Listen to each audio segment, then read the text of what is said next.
भयानक उन गदाओं का प्रहार होता है कि सब टूटने लगते हैं। एक दूसरे के इतने मुक्के का इतना जबरदस्त प्रभाव होता है कि इन दोनों के मुख से आह आह की आवाज निकलती।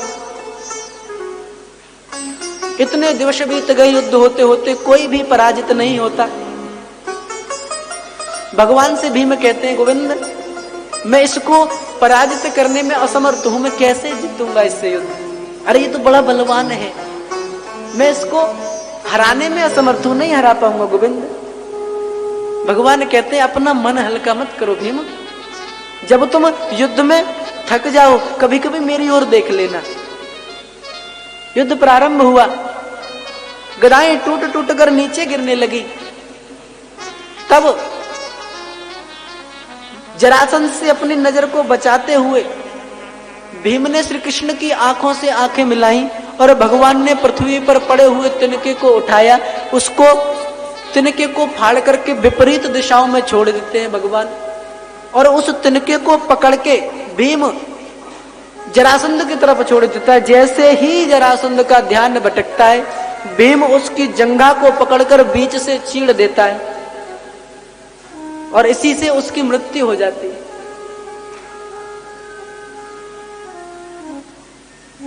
भगवान की बुद्धिमत्ता के कारण भगवान की कृपा से भीम आज जरासंध को मार पाता है।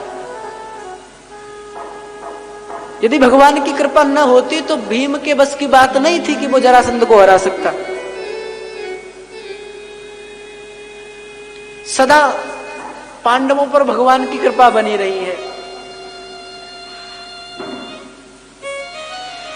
जरासंध को मारने के बाद भगवान ने उसकी कैद से 20,800 राजाओं को मुक्त किया है। सारे राजा धन्य हो गए भगवान का दर्शन पाकर। सभी प्रार्थना करने लगे, हे गोविंद आपने हमें बचा लिया, आपने इस दुष्ट से हमारी रक्षा की है, आपने हमें इस दुष्ट से बचा तो लिया, लेकिन इस संसार के आवागमन से भी भगवान हमें बचा लो, इस नाशवान शरीर से हमें मुक्त कर दो गोविंद। अब राजा युधिष्ठिर का यज्ञ प्रारंभ होता है। भगवान ने कहा कि चारों दिशाओं पर सभी राजाओं को जीत लो तुम, तब इस यज्ञ को प्रारंभ करना। राजा युधिष्ठिर के द्वारा सभी राजाओं को चारों दिशाओं को जीत लिया गया। राजा युधिष्ठिर के द्वारा यज्ञ प्रारंभ होता है। यज्ञ में बड़े बड़े मुनि आचार्य के रूप में आए हुए हैं। कौन कौन से मुनि आए हैं? द्वैपायनो भरद्वाजः सुमंतुर गौतमोऽसितः वसिष्ठच्यवनः कण्वो मैत्रेयः कवसंस्कृतः। द्वैपायनो भरद्वाजः आज आचार्य पद पर, राजा युधिष्ठिर के यज्ञ में आचार्य पद पर बड़े बड़े महामुनि, बड़े बड़े ज्ञानी, अमलात्मा ज्ञानी, संत जन मुनिजन, द्वैपायन ऋषि, हाँ, भरद्वाज, च्यवन, अगस्त, अशित, कण्व, इतने बड़े बड़े ज्ञानी आज राजा युधिष्ठिर के यज्ञ में आचार्य रूप में प्रतिष्ठित हैं। उस यज्ञ में बड़े बड़े राजा महाराजा पधारे हैं। यज्ञ प्रारंभ करने से पहले सब में ये मंत्रणा चल रही है कि सबसे पहले पूजा किसकी की जाए, अग्र पूजा किसकी की जाए। तब सहदेव ने प्रस्ताव रखा है कि जो जगत के कर्ता धर्ता है, जो जगत का पालन करते हैं, ऐसे श्री कृष्ण भगवान की ही सबसे पहले पूजा करनी चाहिए। तो सहदेव के प्रस्ताव को श्री भीष्म पितामह ने जारी कर दिया कि सबसे पहले जो पूजन होगा कृष्ण का होगा और किसी का नहीं होगा। आज राजा युधिष्ठिर के द्वारा श्री कृष्ण के चरणों का प्रक्षालन किया जा रहा है। बढ़िया दिव्य आभूषणों से श्री भगवान को सुसज्जित किया जाता है। श्री भगवान के मस्तिष्क पर सुंदर तिलक लगाया जाता है। इधर श्री भगवान की अग्र पूजा हो रही है। सभा में बैठा हुआ शिशुपाल खड़ा हो जाता है और गालियां देने लगता है भगवान को। कहता है, अरे मूर्खो, तुम्हें बिल्कुल अच्छे और बुरे की पहचान नहीं।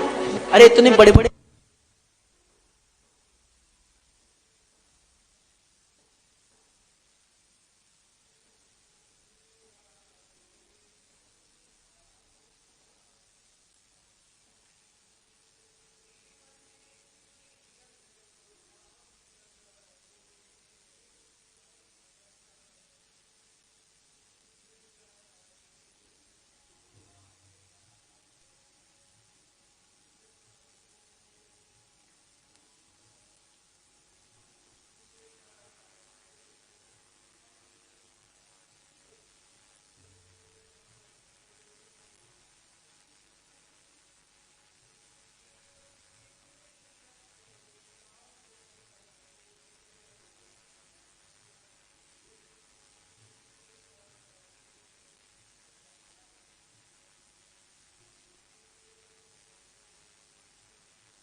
जरूरत प्रेम की भगवान पाने के लिए, है जरूरत प्रेम की भगवान पाने के लिए। और प्रेम से उनको भजो, प्रेम से उनको भजो, उनको जाने के लिए।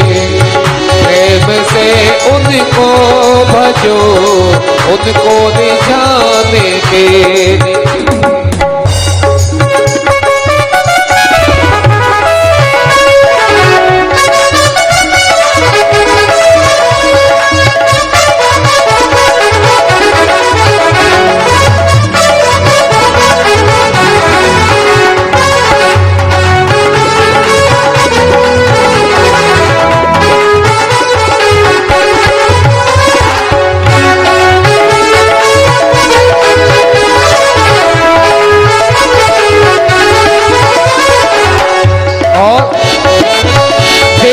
दुर्योधन का, देखो दुर्योधन का, देखो दुर्योधन का भोजन पाया ना भगवान को। देखो दुर्योधन का भोजन पाया ना भगवान को। और घर पे तुर के आ गए, घर पे तुर के आ गए, छिलके चबाने के लिए। घर पे तुर के आ गए, छिलके चबाने के लिए।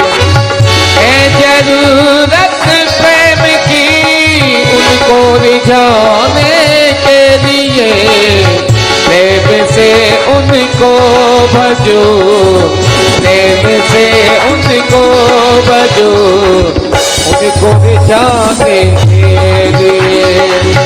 है जरूरत प्रेम की भगवान पाने के लिए।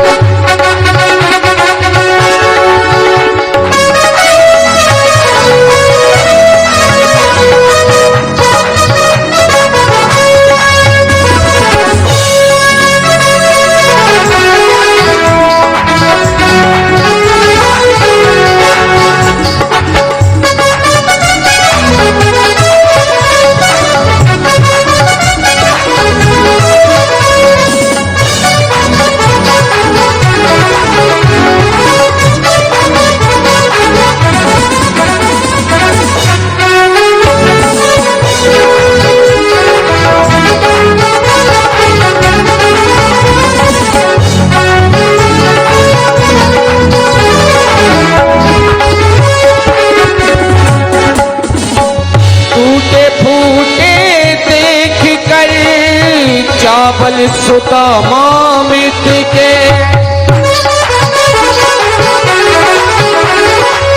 टूटे फूटे देख कर चावल सुदामा मिट के,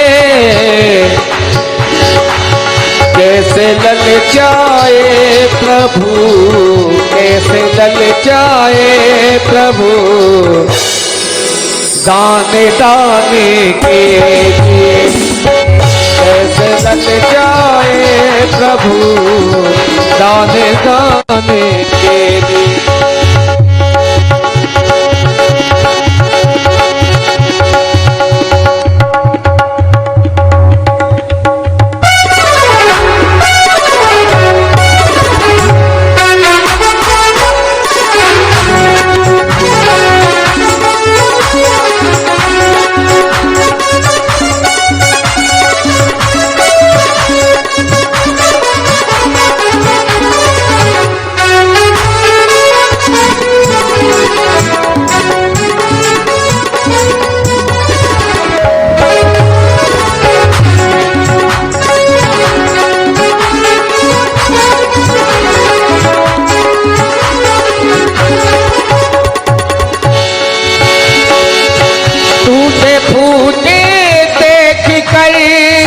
चावल सुदामा मिट के, कैसे ललचाए प्रभु, कैसे ललचाए प्रभु, दाने दाने के लिए। कैसे ललचाए प्रभु दाने दाने के लिए। है जरूरत प्रेम की, है जरूरत प्रेम की भगवान पाने के लिए। और प्रेम से उनको भजो, प्रेम से उनको भजो, उनको रिझाने के लिए। प्रेम से उनको भजो, उनको रिझाने के लिए।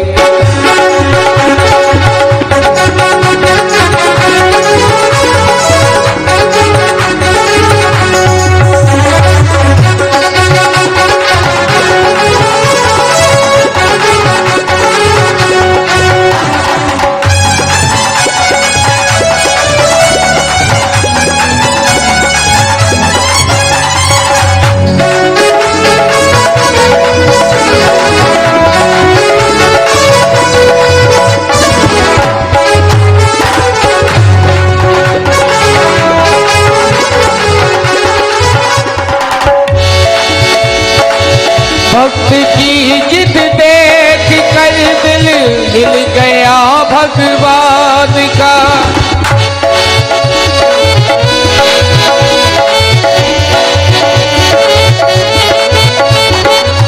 भक्त की जिद देख दिल हिल गया भगवान का, आ गया धन्ना की रोटी, आ गया धन्ना की रोटी, साग खाने में जरूरत प्रेम की, भगवान पाने के लिए प्रेम से उनको भजो, प्रेम से उनको भजो, उनको रिझाने के लिए है जरूरत प्रेम की, उनको रिझाने के लिए।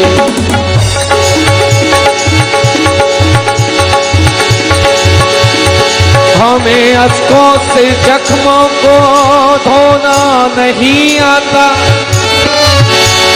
हमें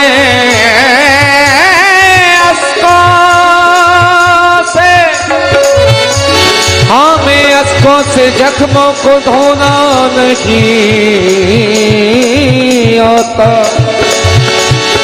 मिलती अगर ये खुशी तो खोना भी नहीं आता। सह लेते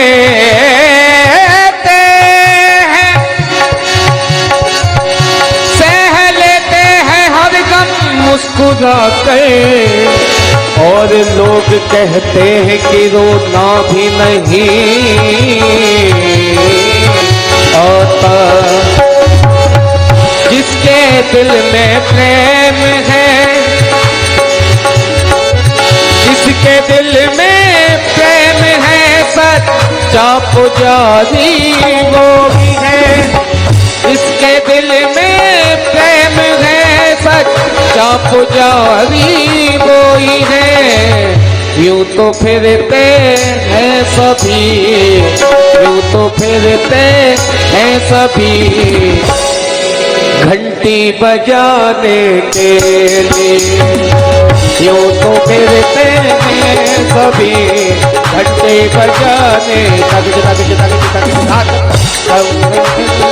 प्रेम के, उनको रिझाने के लिए है जरूरत प्रेम की, उनको रिझाने के लिए है जरूरत प्रेम की, भगवान पाने के लिए है जरूरत प्रेम की, भगवान पाने के लिए। प्रेम से उनको देखो, प्रेम से उनको भजो, उनको रिझाने के लिए। प्रेम से उनको भजो, उनको रिझाने के लिए, उनको रिझाने के लिए। उनको रिझाने के लिए, उनको रिझाने के लिए, उनको रिझाने के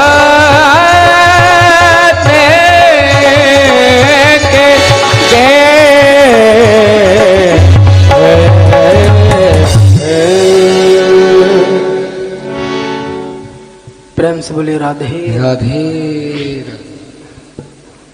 राधे राधे राधे राधे। जब वो श्री भगवान की अग्र पूजा होते हुए शिशुपाल देखता है तो अनाप शनाप बकने लगता है भगवान को। हाँ? बोलता है इनकी आंखें नष्ट हो गई हैं, दिखता नहीं है इनको। बड़े बड़े ऋषि महात्मा आए हुए हैं, उनकी पूजा किए बिना इस ग्वारिये की पूजा करते हैं, जिसने जीवन अपना निकाल दिया गइयां चराने में, उसकी पूजा करते हैं। तो जो भी सभा में बैठे हुए थे उनको बड़ा क्रोध आया और शिशुपाल की बातों को सुनकर उस सभा से उठकर चले गए। क्रोधित होता हुआ अर्जुन शिशुपाल के मारने के लिए दौड़ा, फिर भगवान ने उसका हाथ पकड़ लिया। भगवान कहते हैं कि इसको और पाप करने दो और गालियां देने दो, क्योंकि मैंने इसको वरदान दिया है कि इसके 100 पाप माफ हैं। जब तक ये 100 पाप करेगा तब तक मैं नहीं मारूंगा, यदि ये 99 भी करता है तो मैं इसको छोड़ दूंगा, 100 से यदि पार हुआ तो ये मृत्यु को प्राप्त हो जाएगा। श्री भगवान की बुआ श्रुतकीर्ति का पुत्र है शिशुपाल। जब यीशु का जन्म हुआ तब ये 4 भुजाएं 3 नेत्र लेकर के पैदा हुआ। इसके पिता चेद नरेश दमघोष इसको त्यागना चाहते थे कि ऐसे विचित्र पुत्र का मैं क्या करूंगा। पैदा होते ही वो फेंकने जा रहे थे शिशुपाल को, तभी आकाशवाणी होती है शिशुपालय, इस शिशु को पालें आप। और दूसरे शब्दों में आकाशवाणी कहती है कि जिसके हाथों में इसके 2 हाथ 1 नेत्र गिर जाएगा उसी के हाथों से इसकी मृत्यु होगी। तो श्री भगवान कृष्ण की बुआ ने सबकी गोद में उस बालक को दिया। किसी की भी गोद में उसके नेत्र हाथ नहीं गिरे। जैसे ही श्री कृष्ण भगवान की गोद में उसको दिया तो शिशुपाल के दोनों हाथ 1 नेत्र उनकी गोद में गिर गया। शिशुपाल की माँ भगवान की बुआ श्रुतकीर्ति कहती है भगवान से कि गोविंद मेरे बालक को मारना नहीं, मेरा एक ही बालक है। तो भगवान कहते हैं बुआ आप चिंता न करें, मैं इसके 100 पाप माफ करता हूं।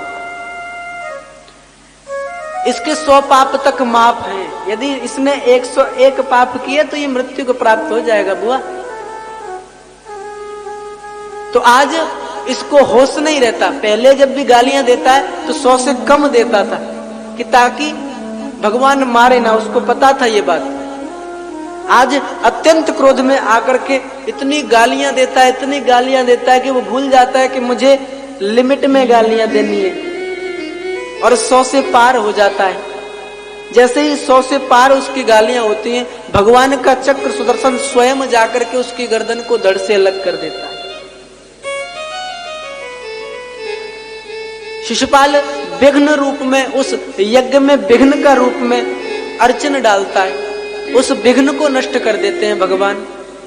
दोबारा जब यज्ञ प्रारंभ होता है तो भगवान स्वयं उस यज्ञशाला के दरवाजे पर अतिथियों का स्वागत करने के लिए सबके चरण धोते हैं। दुर्योधन कोषाध्यक्ष बने हैं, उसमें नकुल सहदेव सामग्री बांटते हैं, द्रौपदी जो है सभी अतिथियों की, सभी संतों की भोजन प्रसादी से सेवा करती हैं। आज बड़ी सुंदर तरीके से उस यज्ञ की पूर्ण आहुति होती है और भगवान अपने हस्तिनापुर से द्वारकापुरी आ जाते हैं। जब शिशुपाल को मार दिया जाता है तब शिशुपाल का मित्र शाल्व भगवान से बदला लेने के लिए भगवान के पुत्र प्रद्युम्न पर प्रहार करता है, प्रद्युम्न पर चढ़ जाता है। भगवान अभी हस्तिनापुर में है, शाल्व इधर आ जाता है द्वारकापुरी में, और प्रद्युम्न और शाल्व के द्वारा युद्ध होता है। शाल्व के अनुचर भगवान के सर पर प्रहार करते, भगवान के पुत्र प्रद्युम्न के सर पर। फिर उसके स्वार्थ सारथी द्वारा को ले जाया जाता है। भगवान को याद आता है कि मैंने शिशुपाल को मार दिया है, देखना चाहिए द्वारकापुरी में कोई अनर्थ तो नहीं हो रहा। तब भगवान उस दुष्ट शाल्व को उद्धार करते हैं।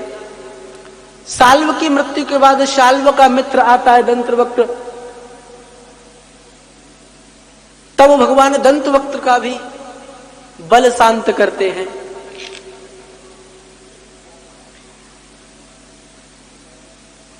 आज राजा परीक्षित श्री सुखदेव जी महाराज से पूछते हैं कि हे ऋषिवर, आपने श्री भगवान की अनन्य लीलाएं सुनाई जिनमें भगवान के पराक्रम का हमने ज्यादा वर्णन सुना है। कितने भी महारथी, कितने भी बलवान महाबलवान भगवान के सामने आए, नहीं टिक पाए। हमने भगवान की पराक्रम तो जान लिया, अब आप भगवान की कारुण्यता से हमें परिचित कराएं। भगवान कितने दयालु हैं इस बात से हमें परिचित कराएं। जैसे ही भगवान की कारुणता के विषय में जब राजा परीक्षित प्रश्न करते हैं, तब सुखदेव जी को सुदामा जी की याद आती है और बोल उठते हैं, कृष्णस्यासीत् कथा सखा कश्चित् ब्राह्मणो ब्रह्मवित्तमा विरक्त इंद्रियार्थेषु प्रशांतात्मा जितेन्द्रियः। राजन, जब भगवान का बाल्यकाल था, जब उज्जैन नगरी में भगवान 64 कलाएं सीखने गए थे, जो अध्ययन काल था श्री भगवान का, तब उनके कोई मित्र हुआ करते थे जिनका नाम था सुदामा। कृष्णस्यासीत् सखा कश्चित्, किसी समय वो पढ़ने गए थे और उनके बड़े परम प्रिय मित्र बने, जो ब्राह्मण थे, ब्रह्मवित्तमा जितेन्द्रिया इंद्रियार्थेषु, परम वृक्त, परम शांत व्यक्ति, जो मिले उसमें गुजर करने वाले।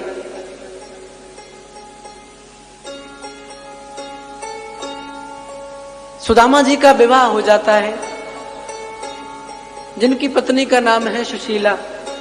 उनके छोटे छोटे बालक भूख प्यास से व्याकुल आतुर तड़पते हुए सो जाते हैं, जिनके नसीब में 2 वक्त का भोजन प्राप्त नहीं होता, जिनके तन को ढकने के लिए ठीक से वस्त्र नहीं है, जगह जगह से जो तन ढकने के लिए उन्होंने वस्त्र पहन रखे हैं वो फटे हुए हैं। सुशीला ने न जाने कितने वर्षों से एक ही साड़ी अपने तन पर डाल रखी है, लेकिन सुदामा जी को इस बात का कोई दुख नहीं है, बिल्कुल शांत है, इधर उधर के विषयों में उनकी बुद्धि नहीं फंसती। अपनी इंद्रियों को श्री भगवान के चरणों में सुदामा जी ने समर्पित कर दिया है। एक बार कोई भिक्षुक उनके यहां भिक्षा लेने आता है, माताम भिक्षाम में देही। सुशीला कहती है कि नहीं, हमारे यहाँ कुछ नहीं है। अरे, सुशीला के घर में, सुदामा जी के घर में उनके खाने के लिए भोजन नहीं। एक दिन पा लेते हो तो उनको आगे कब भोजन मिलेगा इस बात का पता नहीं। 1-1, 4-4, 5-5, 7-7, 15-15 दिन बीत जाते हैं उनके भोजन बिना देखे हुए। भिक्षुक आया, भिक्षाम देही माताम। तो सुशीला कहते कि हमारे घर भिक्षा नहीं है, हम कुछ नहीं दे सकते। तब वो भिक्षुक सुशीला से कहता है कि आपको पता है कि आपके मित्र, आपके जो पतिदेव हैं, वो द्वारका के राजा कृष्ण के सखा हैं बचपन के। पता है आपको ये बात? जब सुशीला के कानों में बात पहुंचती है कि द्वारका के राजा कृष्ण के सखाए हमारे पति, अचंभित हो जाती है, मन में सोचती है कि हमारे स्वामी ने ये बात हमसे छुपाई क्यों? अरे, हम तो उनकी परम प्रिय पत्नी है, हमें तो बतानी चाहिए ये बात। तब सुशीला उस भिक्षुक से प्रश्न करती है कि आपको कैसे पता? अरे, कहां वो द्वारका के राजा, कहां हमारे पति, कोई मेल तो है नहीं, कैसे सखाई और आपको पता कैसे ये बात? बोले, हमें जैसे पता है वैसे पता है, आप जाके अपने पति से पूछना। वो भिक्षुक चला गया। सुशीला के मन में कुतूहल मच गया और सुदामा जी से जाके पूछती है, ये जी सुनते हैं, आप सच सच बताना। तो सुदामा जी अपने माला झोली में हाथ डाले हुए कृष्ण कृष्ण जपते रहते हैं। सुशीला पूछती है कि आप ये बताएं कि आपने इतनी बड़ी बात हमसे छुपाई क्यों? सुदामा जी कहती है, अरे हमने तुमसे क्या बात छुपाई है, सारी बातें तो बता देते हैं, ऐसी कौन सी बात है, और छुपाने के लिए हमारे पास है ही क्या? अरे ठीक से वस्त्र तो हमारे पास है नहीं जो हम अपना तन भी ठीक से छुपा सके। हाँ, हमने कुछ बात नहीं छुपाई, हमें कोई बात ज्ञात नहीं है। आप बताएं कि हमसे क्या भूल हो गई आपके प्रति। सुशीला कहती है कि किसी के द्वारा मुझे पता लगा है कि जो द्वारिका के राजा हैं वो आपके बचपन के मित्र हैं, बाल्यकाल के मित्र हैं। आपके साथ उज्जैन नगरी में आपने और कृष्ण ने एक साथ विद्याध्ययन किया है। सुदामा जी कहते कि हाँ ये सत्य बात है, कृष्ण हमारे मित्र हैं। बड़े दिनों के बाद किसी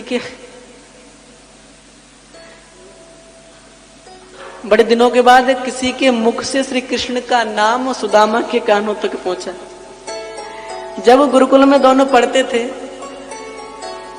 तब सारे जो विद्यार्थी थे, जो विद्याध्ययन करने वाले थे, सभी कृष्ण कृष्ण पुकारते और वन में यज्ञ करने के लिए, हवन करने के लिए समिधाएं बीनने जाते थे। जिधर से देखो कृष्ण की आवाज गूंजती।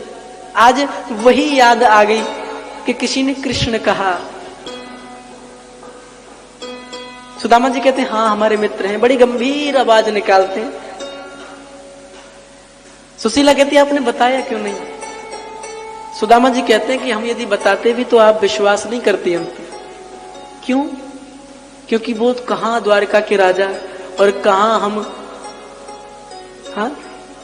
हम भिक्षाटन करने वाले ब्राह्मण, कहां वो द्वारका के वासी, द्वारका के राजा कृष्ण। अरे हम किसी से भी बताएं तो वो विश्वास नहीं करेगा हमारी बातों पे। आप में से, हम में से यदि कोई कहे कि हमारे मित्र हैं नरेंद्र मोदी जी, हाँ, तो कोई विश्वास करेगा हमारी हालत को देख के। तो सुदामा जी कहते हैं वो तो राजा हैं, अपना कर्म करते हैं, हम भिक्षुक हैं, अपना कर्म करते हैं। अब तो रोज रोज नई नई बातें कृष्ण के बारे में सुशीला पूछती हैं, आतुर होती हैं कि आपने विद्याध्ययन काल में क्या क्या किया है, कैसे आप पढ़ते थे, कैसी आपकी मित्रता थी, कितनी गाढ़ आपकी मित्रता थी। मैं सुनना चाहती हूँ। रोज रोज जब भी रात में शयन करने से पहले सुशीला कृष्ण के बारे में पूछते हैं, रात्रि के शयन करने के बाद प्रातः काल होता है, उठते ही कृष्ण के बारे में चर्चा करने लग जाती है। सुशीला विचार करती है क्यों ना श्री भगवान के पास सुदामा जी को भेजा जाए। आखिर कब तक हम इस अवस्था में रहेंगे। हाँ? एक बार सुदामा जी से कहती हैं हे प्राणनाथ आप इस अवस्था में कब तक रहेंगे। आपके यदि मित्र हैं कृष्ण तो आप उनके पास जाते क्यों नहीं। क्या आपके मित्र इतने दयालु नहीं है कि आपकी हालत को देखकर कुछ दे सके। आप जाएं तो सही एक बार। तब सुदामा जी कहते हैं अरे सुशीला तेरी बुद्धि खराब हो गई। अरे इतना समय बीत गया, हाँ, अब तक मुझे याद नहीं आई कृष्ण की, और अब मैं जाऊं भी तो उसके पास कुछ याचना करने जाऊं, कुछ मांगने जाऊं। मेरा मित्र कृष्ण मुझे क्या समझेगा, हाँ, कि अपना मतलब सिद्ध करने आया है। सुशीला आप एक बात कह दी, अब नहीं कहना कि मैं मांगने जाऊं कृष्ण से। अरे मेरा मित्र है, मित्र भाव है, क्यों मांगू मैं किसी से। उसका कर्म वो राजा बना हुआ है, मेरा कर्म मैं भिक्षुक हूं। प्रारब्ध से उसको राजगद्दी मिली है, प्रारब्ध से मुझे भिक्षाटन का कर्म मिला। हाँ सुशीला अब न कहना ऐसी बात। तब फिर कृष्ण की चर्चा करने लग जाती है। हे स्वामी आप बताएं कृष्ण क्या करते हैं, कृष्ण आपको क्या कह के पुकारते हैं।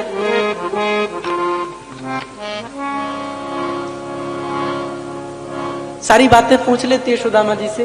और सुशीला कहती है कि हे प्राणनाथ आप यदि कुछ मांगने नहीं जाते तो आप जब वो विद्यालय से निकले थे, गुरुकुल से जब निकले थे, तब कृष्ण ने आपसे कहा था, आपने बताया अभी, कृष्ण ने कहा था कि हम अस्त्र संभालते हैं, आप उस शास्त्रों को संभालो। तो किस हद तक आपकी ये सारी जिम्मेदारियां निभाई गई हैं, आप एक दूसरे से पूछे तो सही। जब तक आप पूछेंगे नहीं तब तक कैसे पता पड़ेगा कि आपके मित्र के अस्त्रों का कारोबार कैसा चल रहा है, आपके शास्त्रों का कारोबार कैसा चल रहा है। हाँ, आप पूछे जाए तो सही एक बार। तब सुदामा जी सुशीला से कहते हैं कि हाँ देवी, आपने ये बात तो सच कही। जब से सुदामा जी के कानों में सुशीला के द्वारा कृष्ण का नाम गया है, तब से खुद बेचैन है वो जाने के लिए। लेकिन एक मन में शंका है कि कृष्ण हमें कहीं ये ना समझ ले कि हम मांगने आए हैं। हाँ? इसलिए उनके कदम, उनके चरण रुक जाते हैं द्वारका की ओर जाने से। अब सुदामा जी तैयार हो जाते हैं भगवान से मिलने के लिए। सुदामा जी को जाते हुए देखकर सुशीला रो पड़ती है। सुदामा जी कहते हैं, अरे पागल, अरे पगली तू क्यों रोती है? तूने अभी कहा कि कृष्ण से मिलने जाओ, अब मैं जा रहा हूं तो तू रोने लगी। सुशीला कहती है, प्राणनाथ, मैं इसलिए नहीं रो रही कि आप द्वारका कृष्ण से मिलने जा रहे हैं, मैं तो इसलिए रो रही हूं कि आपके बचपन के मित्र हैं श्री कृष्ण। आप इतने समय के बाद मिलने जा रहे हैं। हम कैसे अभागे हैं कि आपके मित्र के लिए कुछ देने के लिए हमारे पास कुछ नहीं है। मेरी आंखों से इसलिए आंसू निकल आए कि मैं श्री कृष्ण के लिए कुछ दे नहीं पा रही हूं। रोती हुई सुशीला कहती है, हे स्वामी आप रुके, मैं अभी कुछ न कुछ व्यवस्था करके लाती। दौड़ी दौड़ी सुशीला जाती है पड़ोस में। कई पड़ोसियों तो उसको धुतकार देते हैं, भगा देते हैं, लेकिन किसी के मन में, किसी के हृदय में दया जागृत होती है और वो स्त्री 3 मुट्ठी तंडुल सुशीला की आंचल में डाल देती है। आज सुशीला अपनी फटी हुई साड़ी के पल्लू से एक कपड़ा फाड़ती है और वो तंडुल जो भिक्षा में लेके आई है बांध देती है। जब सुशीला चावल मांगने गई, भिक्षा मांगने गई, तो एक कपड़ा भी मांग सकती थी। स्त्री का आंचल जो है स्त्री की लाज का प्रतीक है, लज्जा का प्रतीक है। सुशीला ने अपने साड़ी के फटे हुए आंचल को फाड़ करके तंडुल डाल करके श्री कृष्ण को ये इशारा किया कि गोविंद, अब मेरी लाज आपके हाथों में है, आप जैसे कहें, जैसे विचार करें, मेरी लाज है ये, आप इसे संभालें। उस साड़ी के पल्लू में जगह जगह छेद हो रहे हैं छोटे छोटे, कुछ तो चावल गिर जाते हैं, तंडुल गिर जाते हैं। आज सुदामा जी की धोती फटी हुई है, भूखे पेट सुदामा जी जर्जर अवस्था को प्राप्त हैं, बिल्कुल दुबले पतले, हाथ में लाठी लेकर चल देते हैं। कई जगह तो उनके पैरों में कांटे लगते हैं, पैरों की एड़ियां फटी हुई हैं सुदामा जी की, और कई जगह थक जाते हैं, गिर जाते हैं, लेकिन उनके मन में आता है कि कृष्ण मुझे मिलेगा, मेरी सारा दर्द दूर कर देगा। कृष्ण के दर्शन से मैं सारे कष्टों को भूल जाऊं। कृष्ण की याद, भगवान की याद करते करते आज सुदामा चलते हैं कि आज मेरी पत्नी के द्वारा कृष्ण के मिलने का अवसर प्राप्त हुआ है। सुदामा जी चल देते हैं। जो तरस गिर धरी धरे धरे,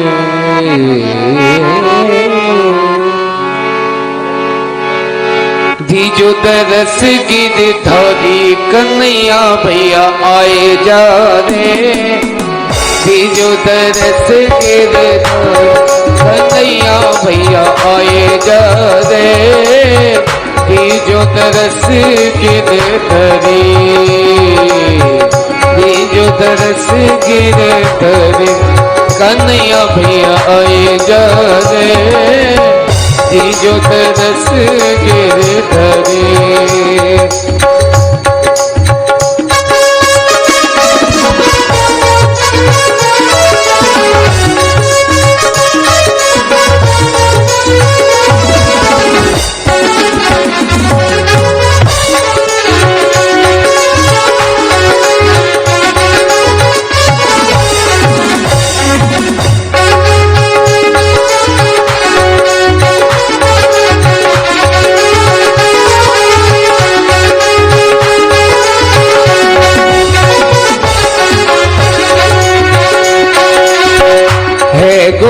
गुरुकुल की बाल में ताई है, गुरुकुल की बाल में ताई, भूल गए मोहे कुंवर कनाई, भूल गए मोहे कुंवर कनाई, लीजो खबर हमारी, लीजो खबर हमारी, कन्हैया भैया आए जा रे, लीजो दरस गिरधरे, कन्हैया भैया आए जा रे।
मलिन शक्ति तन मांगी, दीन मलिन शक्ति तन मांगी, कृष्ण तरस लल, कृष्ण तरस लालच मन मांगी, कृष्ण तरस लालच मन मांगी, डगर भयंकर भरी, डगर भयंकर भर, कन्हैया भैया आए जा रे, दीजो दरस गिरधरे, कन्हैया भैया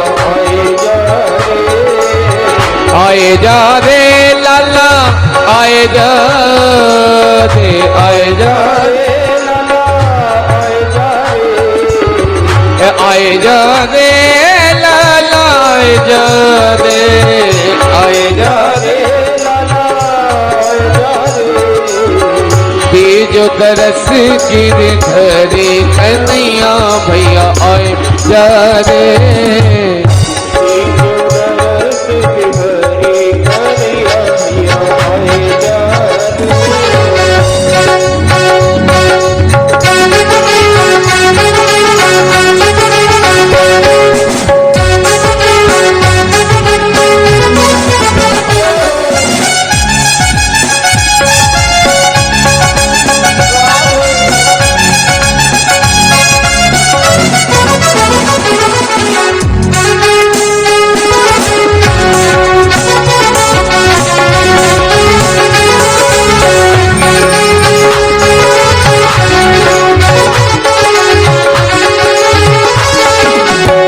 बड़ो भैया तब मित सुदामा, बूढ़ो भैया तब मित सुदामा, बूढ़ो भैया तब मित सुदामा,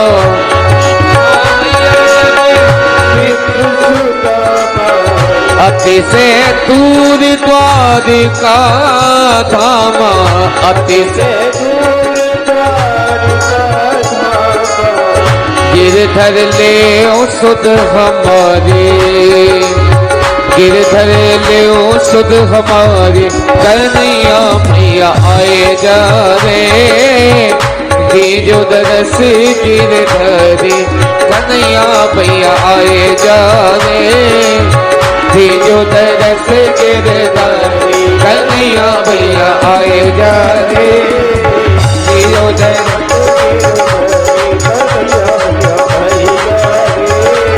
दीजो दरस गिरधरे, कन्हैया भैया आए जा रे, आए जा रे।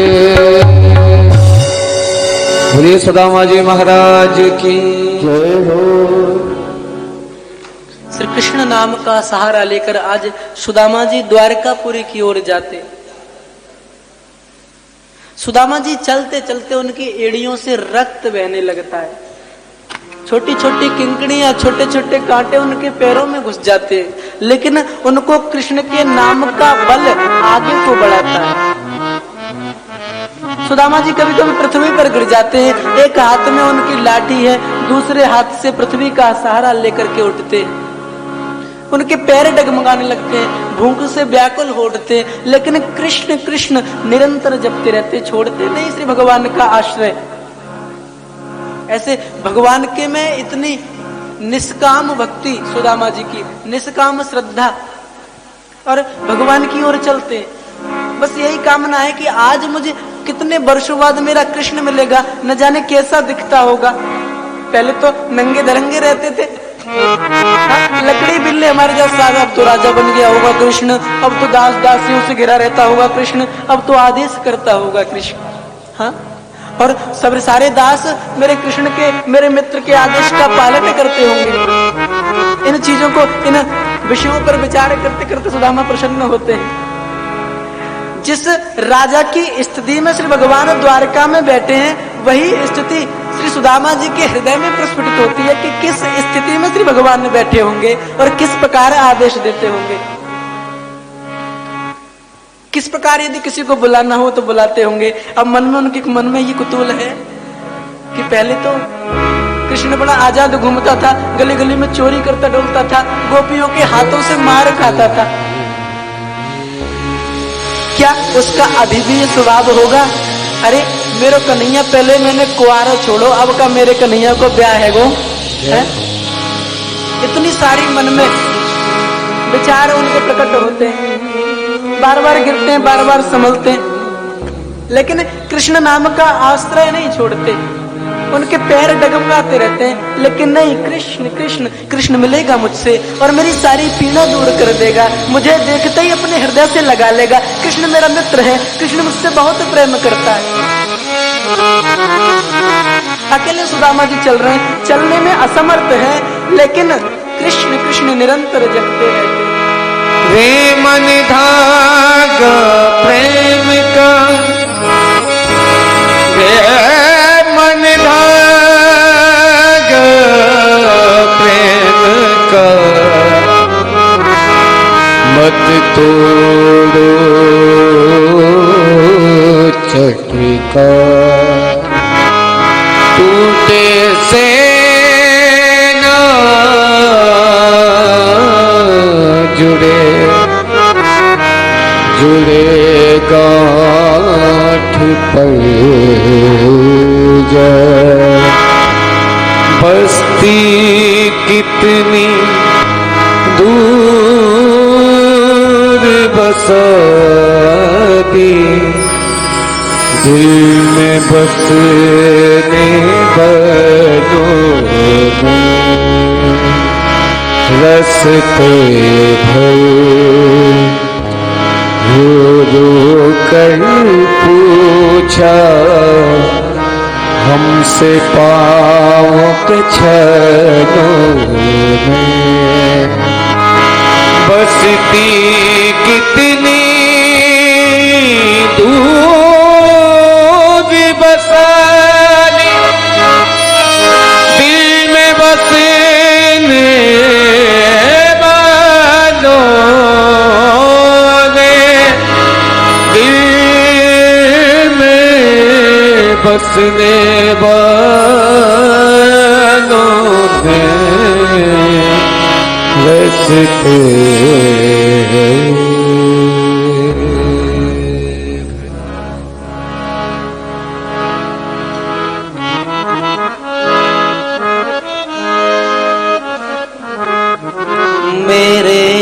जर्जर है पाँव,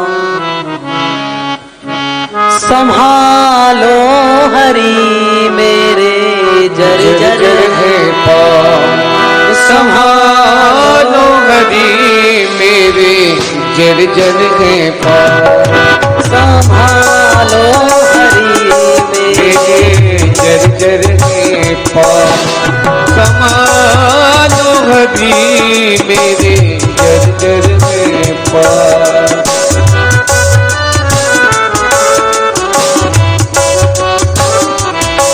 अपने चरणों की सेवा में लगा लो हरि। अपने चरणों की सेवा में लगा लो हरि।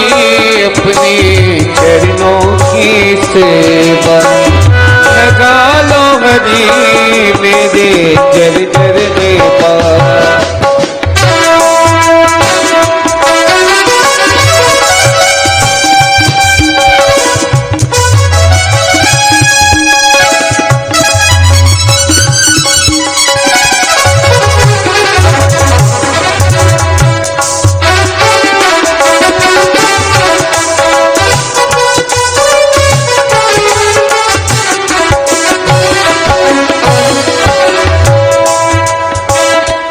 माया ममता की गलियों में भटका हुआ।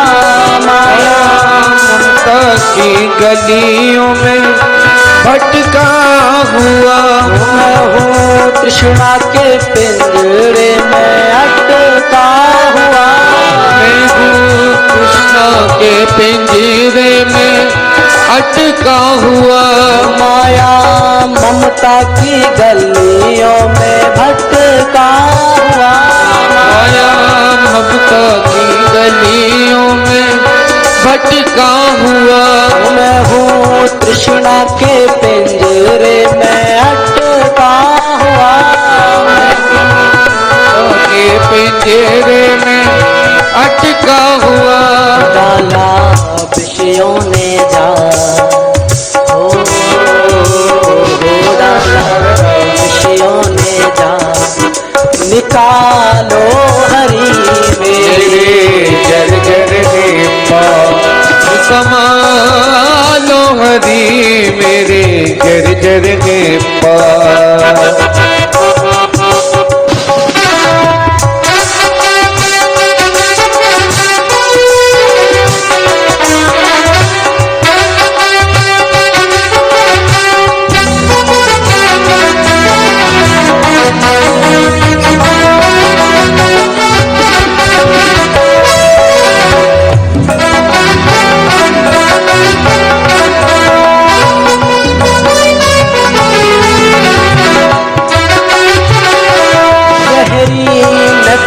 की लहरें दीवानी हुई। गहरी नदियों की लहरें दीवानी हुई। टूटे चंपू पतवार पुरानी हुई। टूटे चंपू पतवार पुराने हुए। अब ये डूबेगी ना डूबेगी नाव निकालो हरि। मेरे जर जर में पास समालो हरि। मेरे जर जर में पास समालो हरि। मेरे जर जर में पास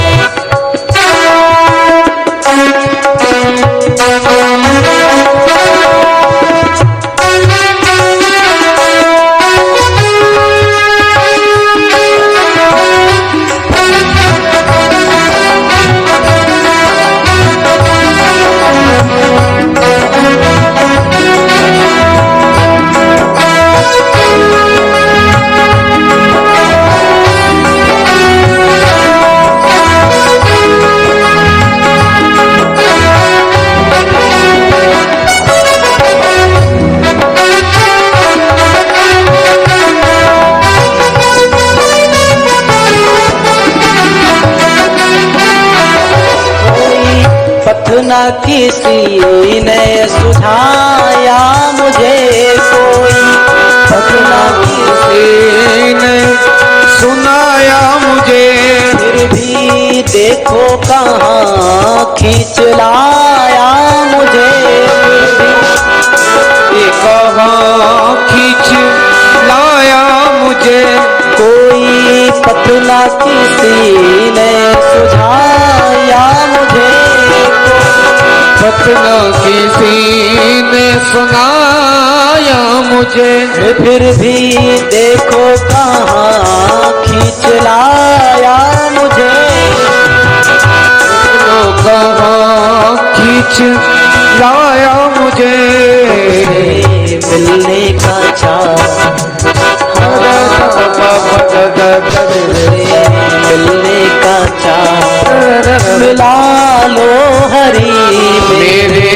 जर्जर है पाँव।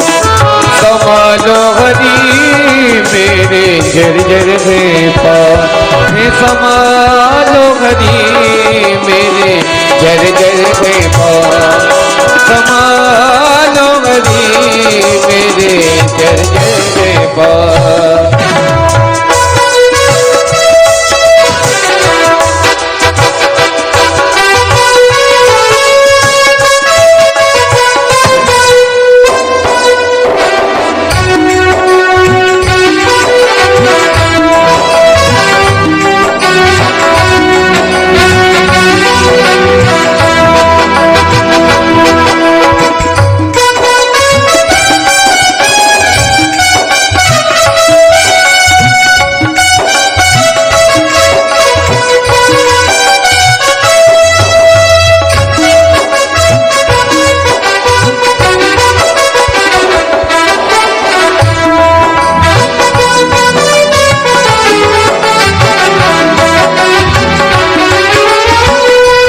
मन को मुरली की धुन का सहारा मिले। मन को मुरली की धुन का सहारा मिले। मन को यमुना का शीतल किनारा मिले। मन को यमुना का शीतल सहारा मिले। मन को मुरली की धुन का सहारा मिले।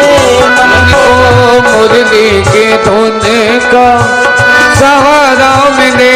तन को यमुना का शीतल किनारा मिले।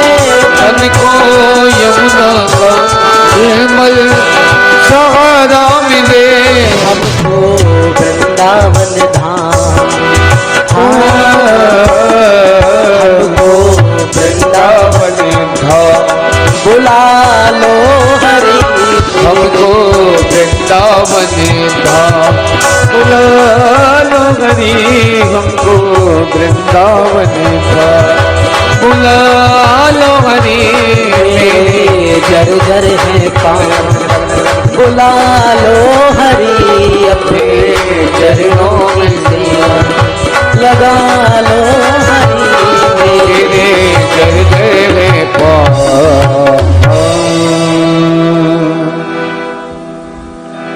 आज श्री भगवान के नाम सुदामा जी अपनी जिह्वा के द्वारा निरंतर जपते जाते हैं। आज अत्यंत दुखी होकर के सुदामा जी बैठ गए हैं और बैठने के कारण, थकावट के कारण सुदामा जी को निद्रा ने घेर लिया। भगवान को योगमाया के द्वारा पता लगा कि मेरा बचपन का मित्र सुदामा मुझसे मिलने के लिए व्याकुल हो रहा है। और जैसे ही उसके कानों में खबर पड़ी, मेरे ओर दौड़ पड़ा है। योगमाया को आदेश दिया कि उस मित्र को बड़ी सफलता पूर्वक इस द्वारकापुरी में लाकर शयन करा दो। योगमाया के द्वारा सुदामा जी द्वारकापुरी के उपवन में, वन में शयन कर रहे हैं। जैसे ही निद्रा खुली, देखा चारों तरफ बड़ी सुंदर सुंदर वृक्ष लगे हुए हैं, बड़ी सुंदर सुंदर हरी हरी हरियाली दिख रही है। सुदामा जी के नेत्र खुले, देखा कहाँ मैं निर्जन वन में सोया और ऐसा लगता है ये तो किसी राजा का वन है। अरे मैं यहाँ कैसे आ गया? तो सुदामा जी मन में विचार करते हैं, ऐसा लगता है कि कृष्ण कृष्ण करता हुआ मैं नींद में भी चल रहा था, इसलिए मैं यहाँ आ गया, मुझे बोध नहीं है इस बात का। सुदामा जी बड़ी आतुरता से उठे और आते हुए व्यक्ति से पूछा, अरे यहाँ पे हमारे कन्हैया को घर कौन सो है? अब द्वारका में सभी बड़ी संपुट लगा के, बड़ी बड़ी उपाधियां लगा करके श्री कृष्ण को पुकारते हैं।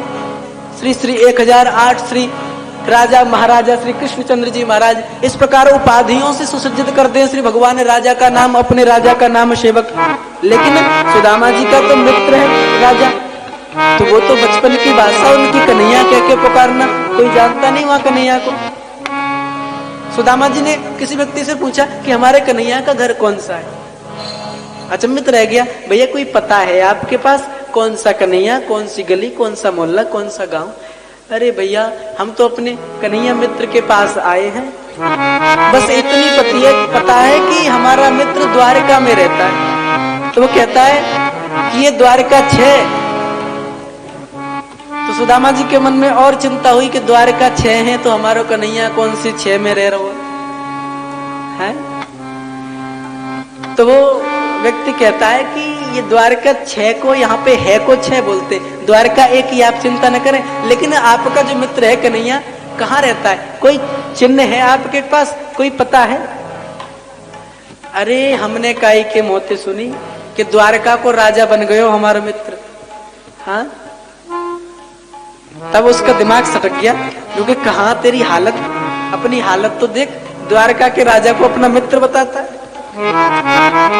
अरे द्वारका के राजा का नाम कन्हैया नहीं है, उसका उनका नाम तो, हमारे राजा का नाम तो श्री श्री 108 श्री राजा महाराज श्री कृष्णचंद्र जी महाराज है। और तू एक तो सबसे बड़ी गलती करता है कि तू हमारे महाराज को अपना मित्र बताता है, और फिर उससे बड़ी गलती करता है तू उनका नाम ठीक से नहीं लिखता, कन्हैया कन्हैया कह के बोलता है। ये तेरी तमीज़ें हैं। तब वो कहता है कोई बात नहीं, गलती होगी, कोई बात नहीं, लेकिन आप यदि अपने श्री कृष्णचंद्र महाराज को आप अपना मित्र बताते हैं तो ये सारा राज्य उन्हीं का है। जब देखते हैं चारों ओर नजर घुमा के सुदामा जी, तो मन में विचार आता है इतना ऐश्वर्य मेरे कन्हैया ने, मेरे कृष्ण ने कहां से प्राप्त कर लिया, इतना वैभवशाली कैसे हो गया। अरे इतना समय भी नहीं बीत गया हम दोनों को बिछड़े हुए, इतनी सारी संपदा उसने एकत्रित कर ली। हाँ, अब और मन में कुतूहल हुआ, अरे इतना बड़ा राजा हो गया, इतना धनाढ्य हो गया, हमसे मिलेगा कि नहीं मिलेगा। अरे इतना बड़ा राजा बन गया है, उसके पास समय तो होगा नहीं हमसे मिलने का, सारे राज्य के काम करता होगा, बड़ी बड़ी लिस्ट तैयार करता होगा, बड़े बड़े राजाओं को अपने घर बुलाता होगा, हम भिक्षुक प्रवृत्ति वाले हमें कैसे याद करेगा। अपने मन में विचार किया, चलो हम अपना कर्तव्य पूरा करते, अपनी तरफ से हम मिल तो ले, वो हमसे मिले न मिले, हमें पहचाने न पहचाने अपने ऐश्वर्य के कारण, लेकिन हम अपना कर्तव्य पूरा करें। आज सुदामा जी जिस महल में श्री भगवान का राज सिंहासन लगा हुआ है उस महल की ओर चल पड़े, और सुदामा जी को द्वारपाल रोक लेते हैं।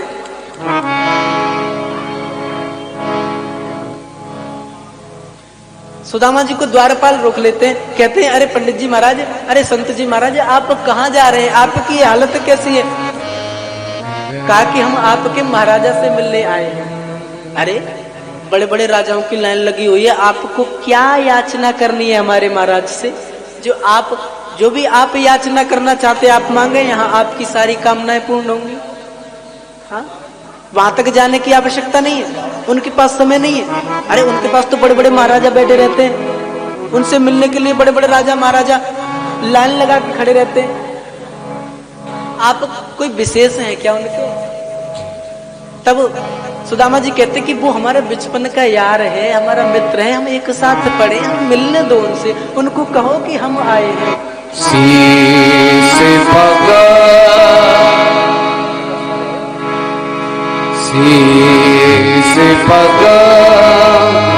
न जगा तन पे, प्रभु जाने को के ही बसे के ही ग्रामा,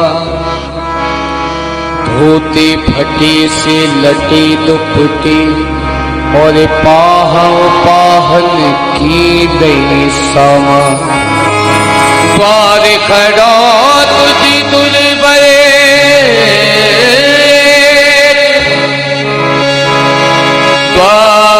द्वार खड़ा तुझे दुर्बले,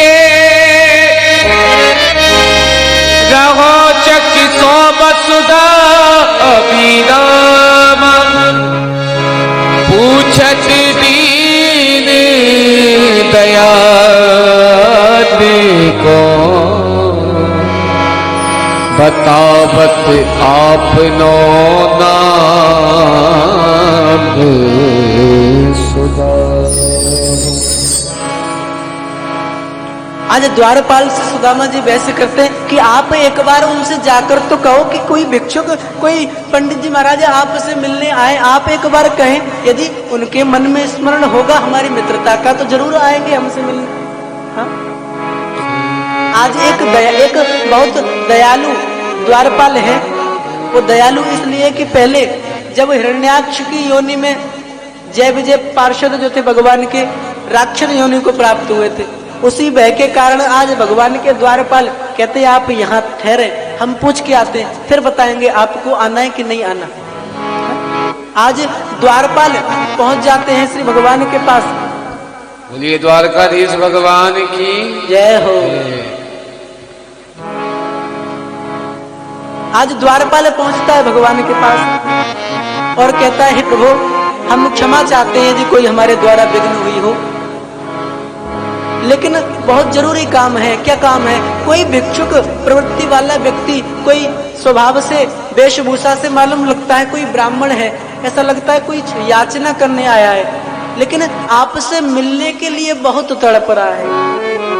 श्री भगवान उस द्वारपाल से कहते हैं कि अरे कुछ मांगना चाहता है तो उसको दो, क्या इच्छा है उसकी इच्छाओं को पूर्ण करो। हाँ, तब वो द्वारपाल कहता है कि भगवान हमने न जाने कितने हीरे जवाहरात स्वर्ण इत्यादि की मुद्राएं उसके सामने रख दी, लेकिन उसको वो लुभाती नहीं है, उसको अच्छी नहीं लगती। इतना धन हमने उसके आगे रख दिया, नहीं मानता, वो तो आपका नाम उच्चारण करता है। सुदामा जी की हालत बताता है द्वारपाल, शीश पगाना जगा तन पे, एक फटी हुई धोती पहन रखी है, उसके शरीर पर एक भी वस्त्र नहीं है, बिल्कुल एक नस के द्वारा हड्डी चमक रही है, ऐसा ब्राह्मण है प्रभु। शीश पगाना जगा तन पे। भगवान बड़े आतुर हो गए, ऐसा कौन है जिसने हमारी धन वैभव को ठुकरा दिया, स्वर्ण इत्यादि की मुद्राओं को ठुकरा दिया, ऐसा कौन सा ब्राह्मण है। तब द्वारपाल कहता कि बतावत अपनो नाम। द्वारपाल केवल सु कह पाता है। भगवान अपने सिंहासन से उठ करके सुदामा सुदामा सुदामा मेरा मित्र आया सुदामा, केवल सु कह पाते हैं भगवान द्वारपाल, और दामा श्री भगवान के मुख के द्वारा उच्चारित होता है। सिंहासन से उठ करके नंगे पांव श्री भगवान दौड़ पड़ते। आज सारे सेवक भगवान के अचंभित हो जाते हैं, मन में कुतूहल मचता है कि आज तक जो भी महाराजा, बड़े बड़े महाराजा आए, आज तक प्रभु ने हमें उनका स्वागत करने के लिए भेजा, लेकिन आज ऐसा कौन सा महापुरुष आया जिसका स्वागत करने के लिए भगवान अपने सिंहासन से आतुरता के साथ नंगे पैरों के द्वारा भाग पड़े। ऐसा कौन सा महापुरुष है। बड़ी सावधान मुद्रा में सारे द्वारपाल खड़े हो गए, सारे सेवक एक तरफ भगवान को रास्ता देकर खड़े हो गए। उस द्वार पर श्री दामा खड़े हुए हैं, सुदामा जी खड़े हुए हैं। भगवान की जैसे ही दृष्टि पड़ी, श्री भगवान का मित्र सुदामा, न आओ देखा न ताओ देखा, सारे लोग लाज को त्याग करके द्वारकापुरी का राजा एक भिक्षुक प्रवृत्ति वाले अपने मित्र श्री सुदामा जी को अपने हृदय से लगा लेते हैं। हाय महादुख, हाय महादुख,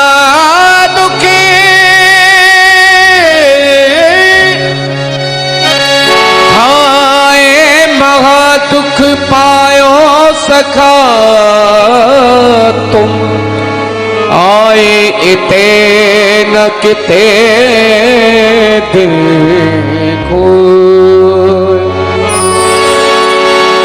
आए इते न किते देखो। आज श्री भगवान सुदामा जी को हृदय से लगा करके आज करुणा सिंधु के हृदय से आह निकलती है। आज करुणा सिंधु के नेत्रों से झरझर अश्रुपूरित बिंदु निकलते हैं। आज भगवान अपने अश्रुओं की धाराओं को नहीं रोक पाते हैं कि अरे मित्र आप कहाँ थे अब तक, मुझे मिलने क्यों नहीं आए, ऐसा क्या अपराध हो गया मेरे द्वारा आपके प्रति जो आज तक आप मुझसे रुष्ट रहे। अरे सुदामा, हमसे कोई भूल हो गई होती तो हमें बताया होता, हम उस भूल की आपसे क्षमा याचना करते। आपने हमें किस बात का इतना बड़ा दंड दिया है कि आप हमसे मिलने नहीं आए। श्री भगवान अपने अश्रुओं के द्वारा अश्रुपूरित करते हैं, रोते हैं, आह भरते हैं। आज सुदामा जी भगवान को छिपाते हैं, लेकिन हृदय के अंदर से सुदामा जी भी रुदन कर रहे हैं। लेकिन सुदामा जी अवस्था में श्री कृष्ण भगवान से बड़े हैं। यदि सुदामा जी भी रोने लग जाएंगे तो सारी द्वारकापुरी रोने लग जाएगी। सुदामा जी श्री भगवान को समझाते, अरे लाला, अरे अब मैं आ गया हूँ, कोई चिंता मत करे तू। हाँ, अरे इतने दिन दूर है, कोई बात नहीं। अब जितने दिन दूर है उतने दिन पास रहेंगे, तू चिंता से कर रहा लाला, तू रोवे मत। बता मेरे यार सुदामा दे भाई घरे दिना में आए। ये भजन तो सबको याद है, हाथ उठाओ, दोनों हाथ से ताली बजाओ। कल से मत बजाना ताली, कल से ताली बजाना ही मत। आज तो बजा लो, माटी के धोंदाओ, कल समय मिलो ना मिलो। बता मेरे यार सुदामा दे भाई घरे दिना में आए। बता मेरे यार सुदामा दे भाई घरे दिना में आया। जय हो। बता मेरे यार सुदामा दे भाई घरे दिना में आया। बता मेरे यार सुदामा दे भाई घरे दिना में आया। बता मेरे यार सुदामा दे भाई घरे दिना में आया। बता मेरे यार सुदामा दे भाई घरे दिना में आया।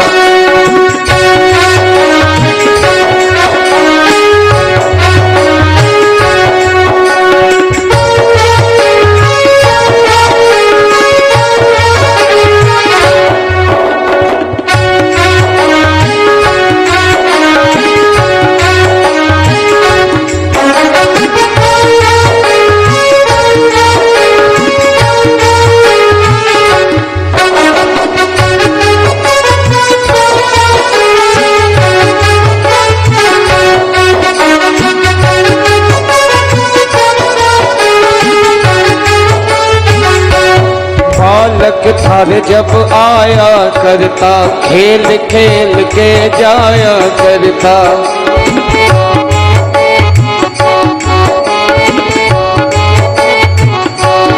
बालक थारे जब आया करता, खेल खेल के जाया करता।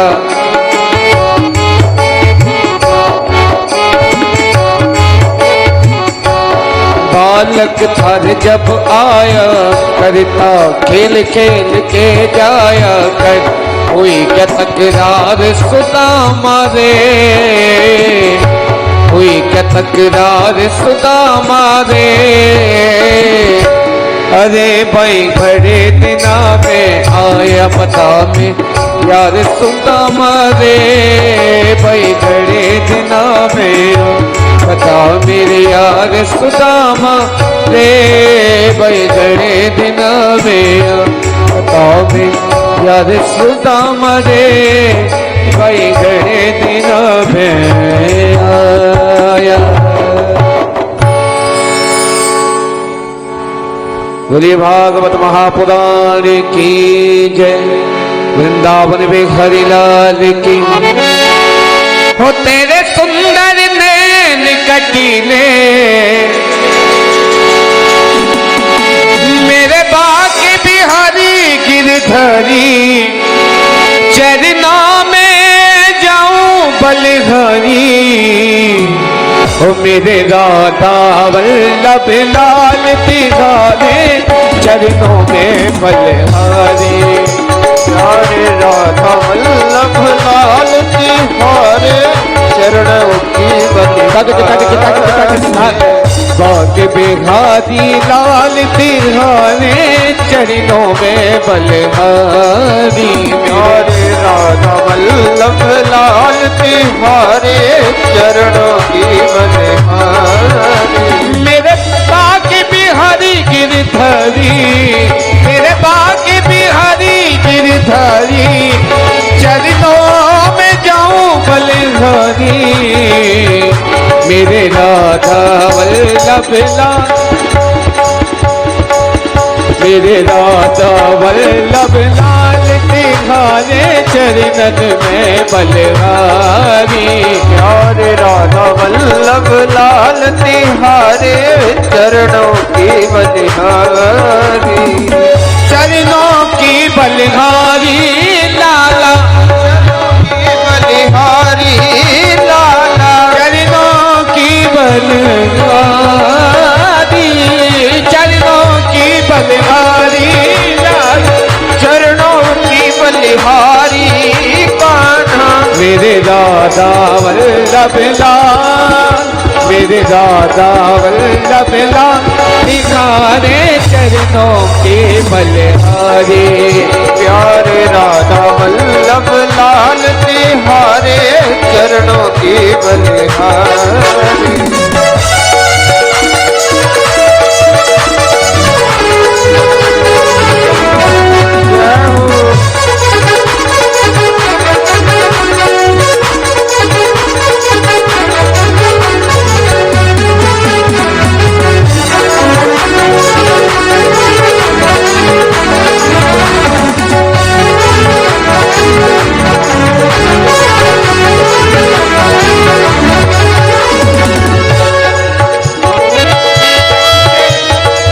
श्याम चरणों में जो भी आए श्याम चरणों में जो भी आए जो भी आए श्याम चरणों में जो भी आए मांगा पर श्याम से पाए मांगा वरदान वो पाए मेरे राधा वल्लभ लाल। अच्छा एक बात बताओ, हाँ भजन समझ में आ रहा है ना? तो दोनों हाथ उठाओ जरा एक बार। ये बात इससे ज्यादा तो मेरे भी नहीं हो पाएंगे, इतने ही बहुत है, पर इसके साथ साथ नाचना जरूर है। ओ मेरे राधा वल्लभ लाल तिहारे चरणों में बलिहारी राधा वल्लभ लाल तिहारे चरणों की बलिहारी मेरे बाके बिहारी गिरधारी मेरे बाके बिहारी गिरधारी चरणों में जाऊं बलिहारी चरणों में जाऊं बलिहारी मेरे राधा वल्लभ लाल तिहारे चरणों की बलिहारी प्यारे राधा वल्लभ लाल तिहारे चरणों की बलिहारी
मेरे राधा वल्लभ लाल मेरे राधा वल्लभ लाल तिहारे चरणों में बड़े प्यारे राधा वल्लभ लाल तिहारे चरणों के बलिहारे। राधा वल्लभ लाल तिहारे चरणों में बलिहारे मेरे राधा वल्लभ लाल तिहारे चरणों के बलिहारे मेरे राधा वल्लभ लाल तिहारे चरणों में बलिहारे मेरे राधा वल्लभ लाल तिहारे चरणों के बलिहारे मेरे राधा वल्लभ लाल तिहारे चरणों के बलिहारे। राधा वल्लभ लाल के होने न लड़ गए नैना लड़ गए नैना लड़ गए रे बिहारी जी से हाय रे मेरे नैना लड़ गए हाय रे मेरे नैना लड़ गए मेरे नैना लड़ गए हाय रे मेरे नैना लड़ गए हाय रे मेरे नैना लड़ गए हाय रे मेरे नैना लड़ गए हाय रे मेरे नैना लड़ गए हाय रे मेरे नैना लड़ गए नैना लड़ गए नैना लड़ गए नैना लड़ गए नैना लड़ गए नैना लड़ गए नैना लड़ गए नैना लड़ गए नैना लड़ गए नैना लड़ गए रे बिहारी जी से हाय रे मेरे नैना लड़ गए हाय रे मेरे नैना लड़ गए हाय रे मेरे नैना लड़ गए हाय रे मेरे नैना लड़ गए ओ हाय रे मेरे नैना लड़ गए हाय रे मेरे नैना लड़ गए हाय रे मेरे नैना लड़ गए हाय रे मेरे नैना लड़ गए हाय रे मेरे नैना लड़ गए हाय रे मेरे नैना लड़ गए हाय रे मेरे नैना लड़ गए हाय रे मेरे नैना लड़ गए हाय रे मेरे नैना लड़ गए हाय रे मेरे नैना लड़ गए हाय रे मेरे नैना लड़ गए हाय रे मेरे नैना लड़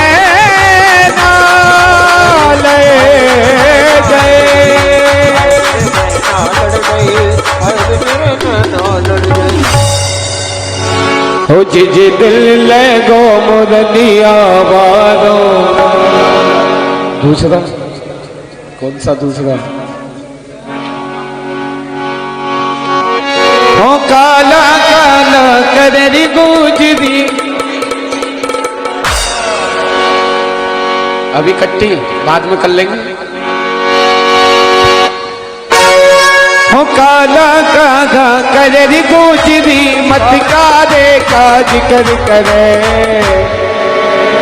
हो काले रंग पे मोरनी रुदन करे रंग पे मोरनी रुदन करे काले रंग पे मोरनी रुदन करे काले रंग पे मोरनी रुदन करे हो काला काला कररी गुजरी काला काला मेरी गुजरी काला काला काला काला कररी गुजरी काला काला मेरी गुजरी मत कारे का जिक्र करे काले रंग पे मोरनी रुदन करे काले रंग पे मोरनी रुदन करे काले रंग पे मोरनी रुदन करे काले रंग पे मोरनी रुदन करे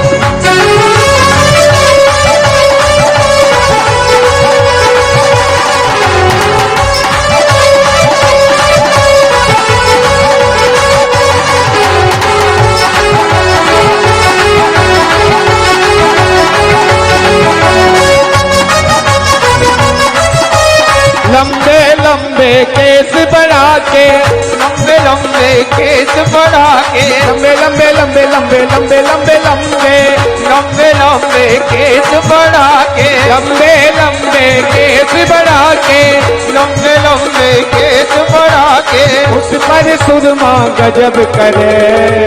हाय हाय ओ काले रंग पे मोरनी रुदन करे। काले रंग पे मोरनी रुदन करे। काले रंग पे मोरनी रुदन करे। काले रंग पे मोरनी रुदन करे। काले रंग पे मोरनी रुदन करे। काले रंग पे मोरनी रुदन करे।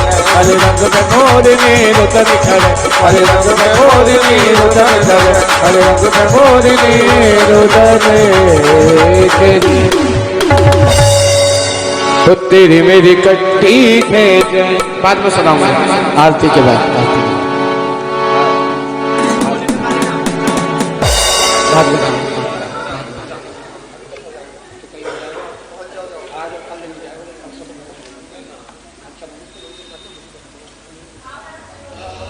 बैठ जाइए सभी यथास्थान विराजो। अब आप लोग बजाओ, मैं नाच लूंगा थोड़ी देर।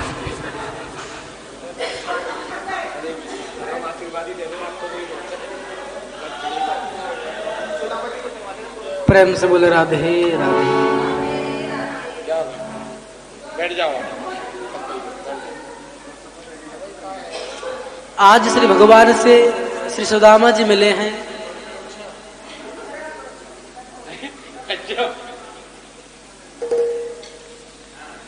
इतने प्रसन्न श्री सुदामा जी, उनकी प्रसन्नता का कहीं ठिकाना नहीं रहा। आप सभी लोग बैठ जाएं प्रेम से।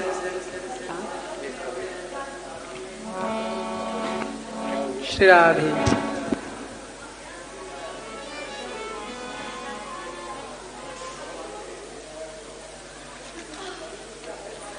हमारे पास समय कम है और कथा का विस्तार नहीं करना चाहिए हमें अब। हाँ? श्री भगवान के पास सुदामा जी आए हैं।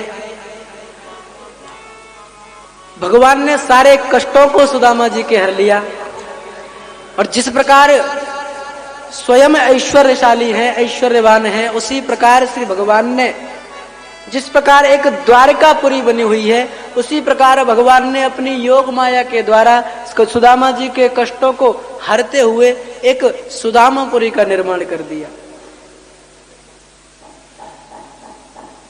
ऐसे परम दयालु सुखदेव जी से राजा परीक्षित ने पूछा कि कारुण्यता की ऐसी कोई कथा सुनाए।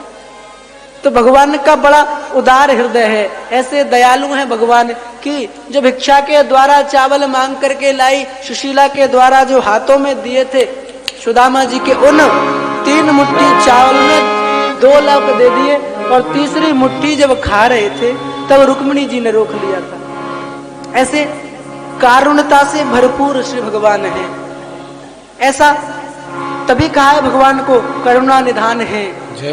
हाँ, भगवान के जितने नाम हैं उनके गुणों के रूप अनुरूप हैं। भगवान ने गौओं का पालन किया, गौओं की रक्षा की, इसलिए गोपाल नाम रखा है। भगवान जीवों पर दया करते हैं, इसलिए दीनानाथ है। भगवान अनाथों के नाथ हैं, इसलिए दीनानाथ हैं। भगवान करुणा के सागर हैं, इसलिए करुणा निधान है। भगवान का स्वरूप अपनी ओर खींचता है भक्तों को, इसलिए भगवान का नाम कृष्ण है। हाँ? तो ऐसा परम भगवान के जैसे जैसे गुण हैं, उन गुणों के ही अनुरूप श्री भगवान के नाम रखे गए हैं। जब गर्गाचार्य जी श्री भगवान का नामकरण संस्कार करने आए थे, तब उन्होंने पहले ही कह दिया था कि इस बालक के गुणों के अनुरूप ही इसके नाम होंगे। जैसे इसके गुण होंगे वैसे वैसे इसके नाम बढ़ते जाएंगे। गर्गाचार्य जी को भी आकर्षित कर लिया था, इसलिए गर्गाचार्य जी ने शुरू में कृष्ण नाम रख दिया था कि ये भक्तों को अपनी ओर खींचने वाला नाम है। ये बालक अपनी ओर भक्तों को खींचेगा, अपने पराक्रम से दुष्ट राजाओं को धराशायी कर देगा। आज भगवान सुदामा जी पर कृपा करते हैं। भगवान की सन्निधि पाकर के सारे यदुवंशी अभिमानित तो हो गए कि हमारे साथ भगवान रहते, हमारा कौन क्या बिगाड़ सकता है। संतों का, ब्राह्मणों का अपमान करने लगे, भगवान की संतति अपमान करने लगी संतों का, ब्राह्मणों का। तो भगवान का मन था कि सारा अभिमान नष्ट करने के लिए, मैंने दुष्ट राजाओं को नष्ट करने के लिए, पृथ्वी का भार उतारने के लिए अवतार लिया था, लेकिन फिर वही क्रिया शुरू हो गई। इसलिए भगवान के मन में संकल्प आया कि जितने भी अभिमानी हैं, दुष्ट जन हैं, सबको, चाहे मेरी संतति क्यों ना हो, सबको नष्ट किया जाए। भगवान के मन में संकल्प आया, उसी क्षण भगवान की संतति के द्वारा संतों का अपमान हुआ। संतों ने उनको शाप दिया कि तुम्हारे उधर से एक मूषल जन्म लेगा, उसके द्वारा तुम्हारा सारा यदुकुल नष्ट हो जाएगा। आज भगवान उद्धव जी को समझाते कि उद्धव आप चिंता न करें, आज से 7वें दिन ये तो पूरी द्वारका पूरी समुद्र में डूब जाएगी, लेकिन आप भयभीत न होना, मेरे नामों का आश्रय लेकर आप तो वन में चले जाना। हाँ, उद्धव जी को समझाते हैं कृष्ण। इधर सारे द्वारका वासियों से कहते कि आप समुद्र के किनारे चलें, वहां यज्ञ करें, आपने जो पाप किया है उस यज्ञ के द्वारा नष्ट हो सकता है। जब पहुंचते पहुंचते रात्रि हो गई तो उस समय उन्होंने मदिरा पान कर रखा था। मदिरा के नशे में आपस में सारे यदुवंशी लड़ने लगे, झगड़ने लगे, और आपस की कलह क्लेश में वो सारा यदुवंश समाप्त हो गया। इस कलह क्लेश को देख करके बलराम जी ने अपने शरीर को त्याग दिया। सारी द्वारकापुरी समुद्र में डूब जाती है, भगवान भी अपने आप को अंतर्धान कर लेते हैं। श्री सुखदेव जी राजा परीक्षित से कहते हैं, राजन आप चिंता न करें, आपको 7 दिवस पर्यंत, 7 दिन के बाद आपको तक्षक डसेगा ना। अरे ये शरीर तो अलग है, आपकी आत्मा तो एक है, इस आत्मा को आप परमात्मा में लगा ले, आप शरीर बुद्धि में न फंसे। आपका तक्षक जो सर्प है आपका कुछ नहीं बिगाड़ सकता, केवल आपके शरीर को डसेगा। इसलिए आप शरीर से बुद्धि निकालें, आपको बिल्कुल कष्ट नहीं होगा।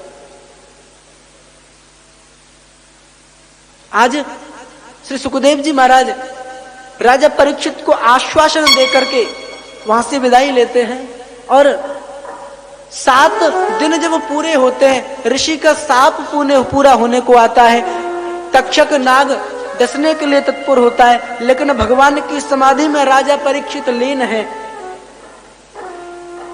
सुखदेव जी के कारण इस शरीर बुद्धि से अपने मन को हटा लिया, भगवान में मन लगा लिया। इतना भयानक कष्ट हुआ जब तक्षक ने काटा था राजा परीक्षित को, लेकिन टच से मच नहीं हुए, भगवान की सन्निधि में लगे रहे। नहीं मालूम हुआ कब किसने क्या कर दिया, भगवान में जाकर मिल गए। जब राजा परीक्षित के शरीर का अंत हो गया, तब राजा परीक्षित का पुत्र जन्मेजय बड़ा क्रोधित हुआ कि मेरे पिता को एक सर्प ने काटा है और सर्प के द्वारा मेरे पिता की मृत्यु हुई, इसलिए मैं सारे सर्पों को, संसार में सारे सर्पों को मार दूंगा, सर्पों को नहीं छोड़ूंगा। तब ब्राह्मणों को बुला करके राजा परीक्षित का पुत्र जन्मेजय यज्ञ करता है। आहुतियों के द्वारा एक एक आहुतियों पे 1000 सर्प उस हवन कुंड में जाकर गिरते हैं। तब उनको बृहस्पति जी समझाते हैं, अरे दुष्ट ये क्या करते हो तुम? अरे राजा परीक्षित का कर्म था, उसके कर्म का फल मिला उसे, तुम इतनी दुष्टता क्यों दिखाते हो?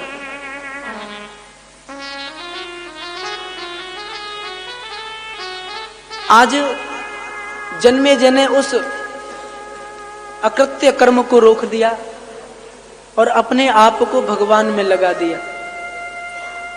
भागवत का 7 दिन भागवत करने का केवल यही प्रयास करते हैं कि कैसे भी करके श्री भगवान में आपकी बुद्धि लग जाए। आप हजारों काम करते हैं, लेकिन एक बार भी यदि आप श्री भगवान का नाम लेंगे तो आपका कल्याण हो जाएगा। लेकिन वो आपका प्रयास, भगवान का नाम लेने का प्रयास ऐसा होना चाहिए, कोई कामना नहीं होनी चाहिए भगवान के प्रति कि हम भगवान का जप करेंगे, भगवान की पूजा करेंगे, भगवान काम बनाएंगे हमारा। नहीं, निष्काम भाव से श्री भगवान का नाम आपकी जिह्वा से उच्चारित हो तो श्री भगवान कृपा करेंगे आप पर। हाँ?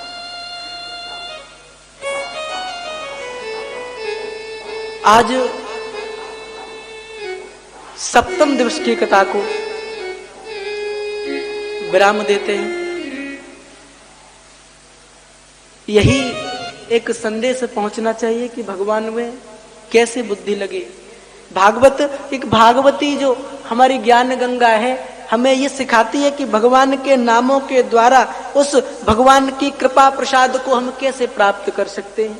गोपियों का प्रेम बताती है भागवत, सुदामा की भक्ति बताती है भागवत, उद्धव जैसे ज्ञानी के ज्ञान का अभिमान मिटाती है भागवत। बड़े बड़े महाराजाओं के, ऐश्वर्यशाली राजा, बड़े बड़े महाबली राजाओं के पराक्रम को नष्ट करके श्री भगवान के चरणों में ला देती है भागवत। हाँ, तो जिस वस्तु से आपका कल्याण हो उसको पकड़ो, जिससे आपकी गति दुर्गति हो जाए इस चीज को क्यों पकड़ते हैं आप? आपके कल्याण का एक ही सहारा है कि भगवान नाम का सहारा लें और ये संसार रूपी समुद्र से आप निकलें। परमपिता परमात्मा की उंगली जब पकड़ेंगे आप एक बालक की बुद्धि से, तो क्या आपका पिता आपको इस संसार से, डूबते हुए संसार से बाहर नहीं निकालेगा? तो केवल यही मन में होना चाहिए कि निष्काम भाव से श्री भगवान नाम कीर्तन करेंगे, श्री भगवान नाम पूजा करेंगे, कोई कामना मन में ना हो। आप सारी चीजें, सारी सुविधाएं, सारी वस्तुएं आप भगवान पे छोड़ दे। भगवान आप यदि ये चीज मेरे अनुकूल समझते हैं तो दें, यदि नहीं समझते ना दें। आप यदि उस लायक होंगे तो भगवान निश्चित देंगे, आप लायक नहीं है तो कहां से दे भगवान। इसलिए कामना से रहित प्रेम सद्यो हृदय वृद्धि त्रिकृतभी धर्मा प्रोज्झित कई तवोत्र परम।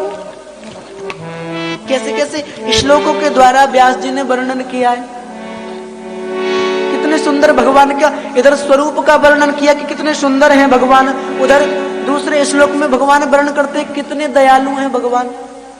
हाँ, एक पूतना को भी माता की गति को प्रदान करते हैं, ऐसे दयालु हैं भगवान। तो एक ही सहारा श्री भगवान का न लें और उस भगवान के नाम रूपी उंगली को पकड़ के संसार से पार हो जाएं, बस यही सहारा है। भोले वृंदावन में हरि लाल की जय। हरि की कथा सुनाने वाले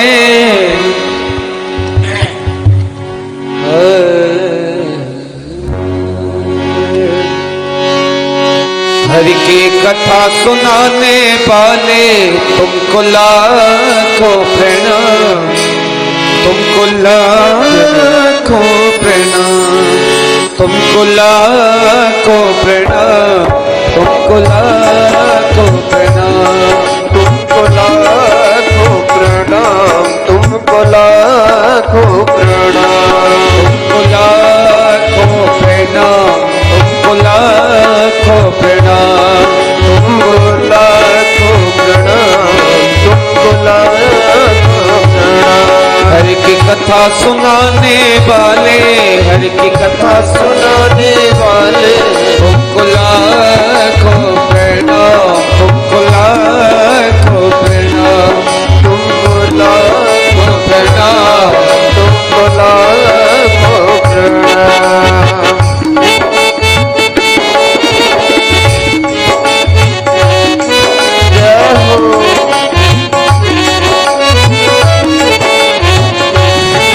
हम डोल रहे थे वन में, पल खो बैठे थे तन में। हम डोल रहे थे मन में, मन खो बैठे थे तन में। हम डोल रहे थे वन में, पल खो बैठे थे तन में। हम डोल रहे थे वन में, पल खो बैठे थे तन में। ओ राह दिखाने वाले, राह दिखाने वाले तुमको लाखों प्रणाम, तुमको लाखों प्रणाम। कथा सुनाने वाले, हरि गुण गान कराने वाले तुमको लाखों प्रणाम, तुमको लाखों प्रणाम। हम लेकर विष का प्याला जा रहे थे यम के गला, हम लेकर विष का प्याला जा रहे थे यम के द्वारा। लेकर विष का प्याला जा रहे थे यम के गला, लेकर विष का प्याला जा रहे थे यम के द्वारा।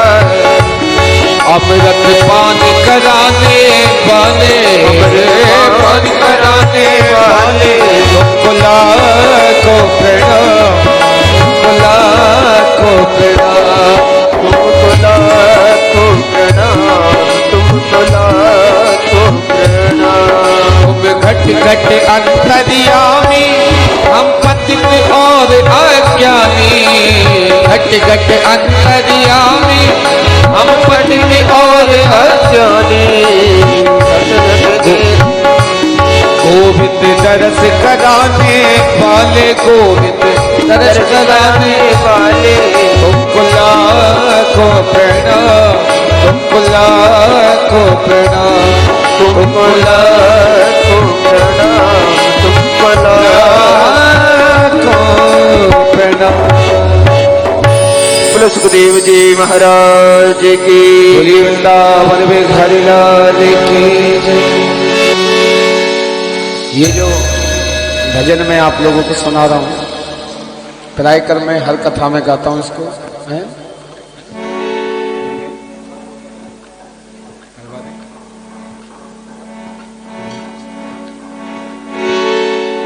ये जो भजन मैं आपको सुना रहा हूँ, प्राय कर मैं हर क्षेत्र में घूमता भी हूँ और प्राय कर हर कथाओं में इसको गाने की कोशिश करता हूँ।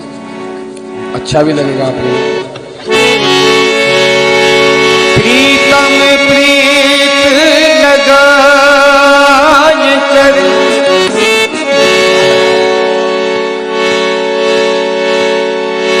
प्रीतम प्रीत लगाए कर, दूर देश मत जा, बसो हमारी नागिरी, हम मांगत तुम खा। सजन सकारे जाएंगे, सजन सकारे जाएंगे, नैन भरेंगे रोए। सजन सकारे जाएंगे, नैन मरेंगे रो। विधना ऐसी रे निकल, भोर कभो